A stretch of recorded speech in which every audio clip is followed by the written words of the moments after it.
September the 12th of 2021. An update for the end of the day. It's unfortunately not good news, but I guess showing failures is just as important as successes. So, got everything hooked up best I could. Again, this was incredibly difficult. The instructions don't even match the piece of equipment that they sent me. They have a lot of extra pieces and parts that aren't even covered, so I'm not really sure what to do with them. But I've already got damage on one of them, so just kind of a short, quick synopsis. Basically, each one of these is a water supply. The cold would be on the right hand side, the hot would be on the left. They're currently swapped because the leak that I had the last time I hooked it up was down here below the shutoff valve of the cold. Of course, I didn't have water running through the hot, so I could not get this valve off. It's completely locked on there. So I figured in the interim, at least having cold would be better than nothing. So I swapped the two, which means they're labeled incorrectly, but who really cares? It would just be me. At least we could give it a shot. The new configuration does not leak here until you get to this connection right here, in which case it is like a little off, I guess. And so unfortunately, the sealant that I use to thread it on is making it incredibly difficult to get off. So it might get damaged in the process of taking it off, which means I got to order more parts. But I had to order more parts to be able to replace this one anyways, because I can't get that valve off to reseal it. And it was the one that had the pinhole, which I don't think actually was anything that I did wrong to begin with. So here we are. And let's see what else. The on-off worked. The shower worked, which was good. The tub leaks, because of course it does. So, yeah. So that's kind of unfortunate, which means I have to pull all of that out and reconfigure it. I don't even know if I can do that, but we'll live to see another day to try and figure that out. But I want to show you one of the problems, and how I tried to solve it, and it might work. Let's see, cardinal with the noise and everything. So those two water supply lines that I showed you, the way they all screw together, and you can't just like kind of screw them together, they have to completely be screwed together, otherwise they're not watertight. They end up facing all different ways.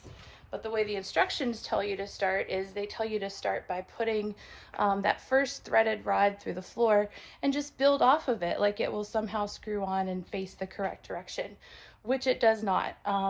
So my suggestion would be to anybody who decides to torture themselves building one of these things is to actually build it and then poke it through the floor.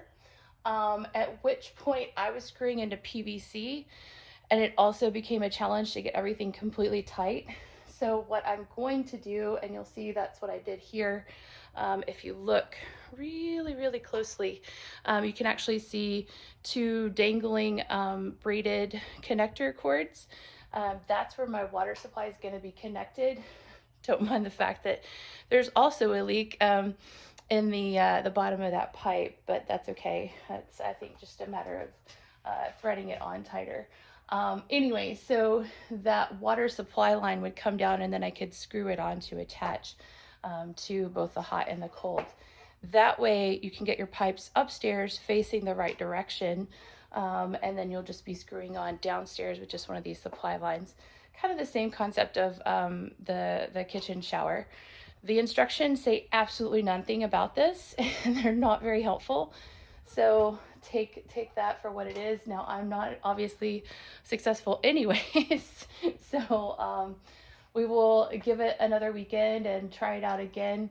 If you're wondering why it's dangling, so I get very nauseated looking up over a long period of time, and I was trying to unscrew it, and that threading material, which is right here, makes it very hard to screw and unscrew over time. So basically I just cut the dang thing and capped it because Mama ain't got time for this. So clearly we're not going to have a cold shower tonight, and I want to get the rest of the water back up and running, so I still have, you know, a toilet and a sink. So I just needed to cap it so that there's not water supplying. I could have, if I could have gotten that unscrewed, I could have just put a screw plug on top of it. It's whatever. One thing I will say is positive that I did get done today. I don't know if you can see out there. I did spread probably another 15 bags of mulch, pull some more weeds along the back, so that's a really good feeling. Cut a ton of ragweed, giant ragweed. It was reaching like the second story of my house. It's actually on the neighbor's property, but getting rid of some of that's really good for my allergies as well. In the middle of doing that, I got stung twice by yellow jackets, but it was at least in my stomach, which is a little bit less painful. So anyways, yeah, so not great news, but it is what it is. It looks like I will probably go ahead and order yet another of that dang assembly so at least I can kind of scavenge parts from it to put together something that will work. And it probably would help to go ahead and have spare parts around, just given the nature of how unique this is and how difficult it is to get pieces and parts. So a little disappointed in that equipment, but it is the one option that I have, so we'll go from there. You guys have a really great rest of your week, and we will talk soon.